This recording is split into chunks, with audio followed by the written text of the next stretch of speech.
밥 먹다가 갑자기 울컥해 본 적 있으세요? 얼마 전에 아구찜 먹으러 갔다가 저는 그랬거든요.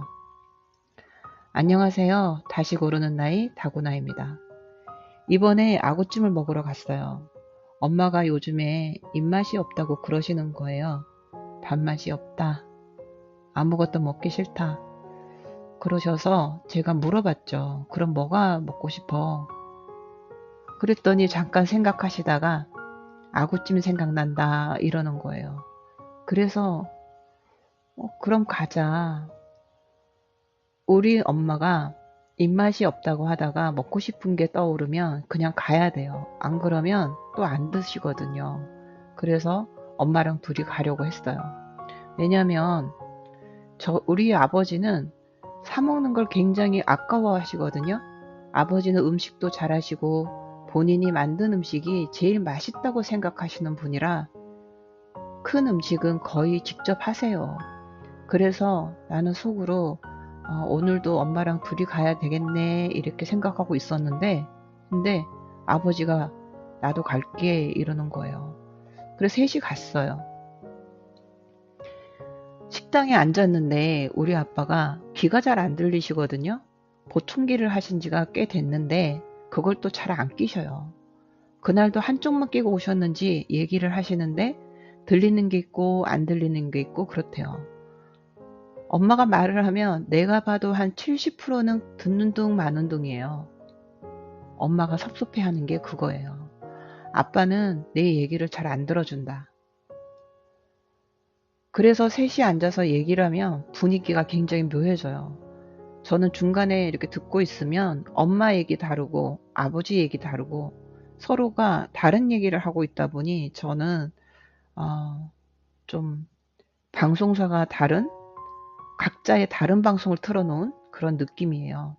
그러다가 갑자기 엄마가 말하는 거예요. 나 어제 넘어졌어. 저는 깜짝 놀라서 예? 이랬죠.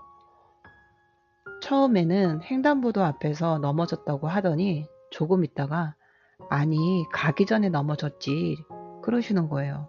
횡설수설. 너무 창피해서 빨리 일어났는데 무릎에 피도 나고 그랬대요. 근데 신기한 게 다른 말은 잘 안 들리는 척 하던 아빠가 그 말은 딱 듣는 거야. 왜 얘기 안 했어? 목소리가 달라져요. 넘어졌으면 얘기를 해야지. 그러더니 아구찜을 조심조심 발라서 엄마 앞에 탁 놔주는 거예요. 이거 먹어. 이거 살 많아. 막 챙기시는 거죠. 그걸 보는데 엄마 얼굴이 살짝 풀리는 게 보이는 거지.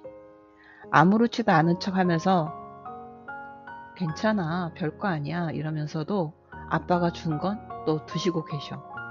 그걸 보면서 저는 또 생각했어요.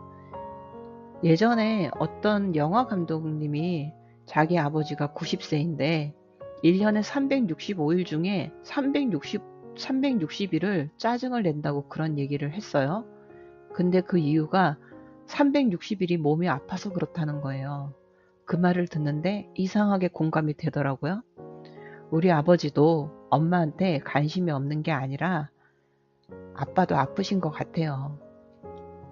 몸이 예전 같지 않고 귀도 잘 안 들리고 여기저기 불편하고 그게 쌓이면 사람이 예민해지잖아요. 그래서 엄마 얘기를 안 듣는 게 아니라 혹시라도 짜증 낼까 봐 피하는 걸지도 모르겠다라는 생각이 들었어요. 괜히 엄마랑 얘기를 주고받다가 날선말을 하게 될까 봐 이제 그런 것 같다. 엄마랑 얘기하기 싫은 게 아니라 엄마한테 짜증 낼까 봐 스스로 거리를 두는 걸지도 모른다 이런 생각이 들더라고요. 그런데 엄마는 그걸 관심 없다로 느끼는 거고 그래서 그날 넘어졌다는 이야기를 꺼낸 게 아닐까 싶어요. 나 좀 봐줘. 그 말이었겠죠. 두 분을 보면 그래요. 마음은 그대로예요. 서로 아끼고 있고 근데 몸이 예전 같지 않으니까 표현이 다르게 나오는 것 같아요.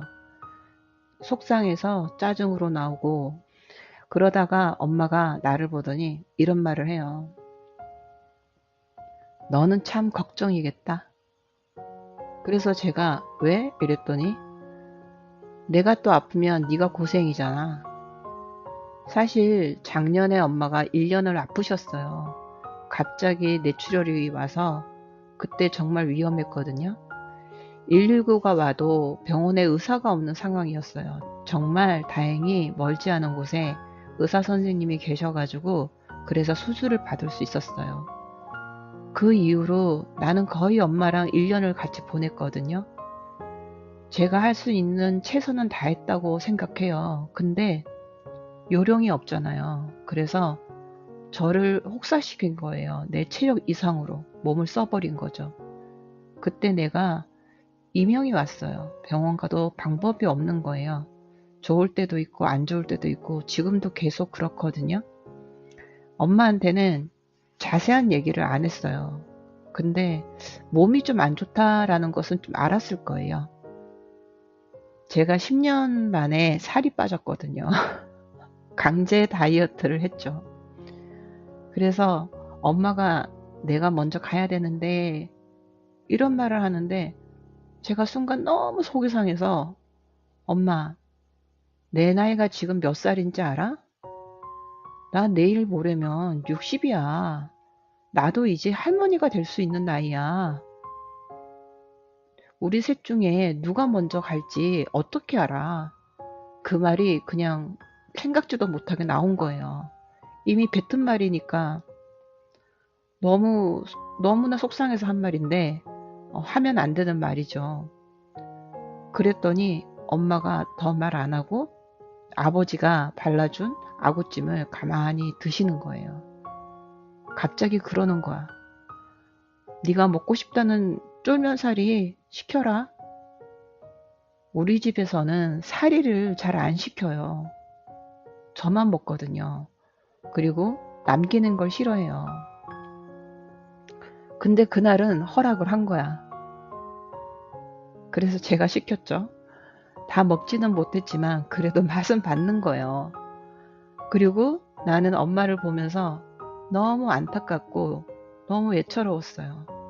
우리 엄마는 어린 나이에 시집을 와서 가난하고 어려웠던 시절에 평생을 남편 뒷바라지하고 자식들 키우고 엄마가 할 수 있는 건 몸으로 이제 움직여서 돈을 버는 거였겠죠. 소소하게라도 자기 몸을 써서 벌어오는 거. 그게 엄마한테는 제일 중요하고 제일 가치 있었던 것 같아요. 그래서 엄마는 놀아본 적이 별로 없으신 분 같아. 고기도 먹어본 사람이 먹는다고 놀아보지 않았기 때문에 노는 걸 모르시는 거예요. 그래서 재활을 할 때도 정말 힘들었던 게 걷는 거는 좋아하시고 그러시니까 밖에 나가서 추운 겨울인데도 휠체어를 타고 집 앞을 많이 다녔어요. 근데 집에서 하는 재활은 흥미가 없는 거예요. 손에 힘을 길러야 되니까 제가 색칠도 해보라고 하고 손가락 운동도 해보라고 하고 대바늘도 해보자고 하고 그랬어요. 근데 다 재미가 없으셔가지고 하기 싫다 하시는 거지. 근데 우리 아버지는 또 달라요. 연세가 벌써 90이 다 돼 가시는데도 굉장히 진취적이세요.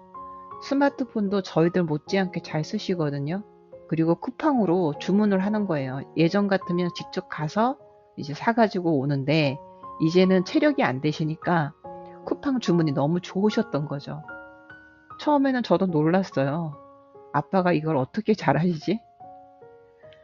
자기가 드시고 싶으신 거 재료 주문하고 그걸 또 음식으로 하세요.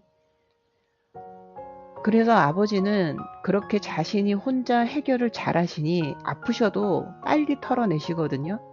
그걸 보면서 우리는 결국 혼자서 해내야 되는 순간이 오잖아요. 자식이 있어도 부모가 있어도 그날 아구찜은 그냥 아구찜이었는데 쫄면사리 하나가 나한테는 좀 다른 의미였어요. 엄마가 허락한 사리 하나, 아버지가 발라준 생선살 한 점. 마음은 그대로인데 몸이 예전 같지 않아서 표현이 엇갈리는 노부부. 그리고 그 옆에서 이제야 조금씩 부모를 이해해가는 64딸. 그냥 그렇게 사는 것 같아요. 별거 아닌데 참 마음 쓰이는 하루였어요. 그래도 또 이렇게 같이 밥 먹고 같이 웃고 같이 늙어가는 거겠죠. 사는 거죠, 뭐. 별거 아닌데 살아가는 이야기예요.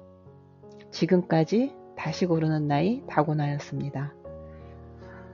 여러분도 오늘 쫄면사리 하나 추가하는 마음으로 따뜻한 저녁 보내세요. 감사합니다.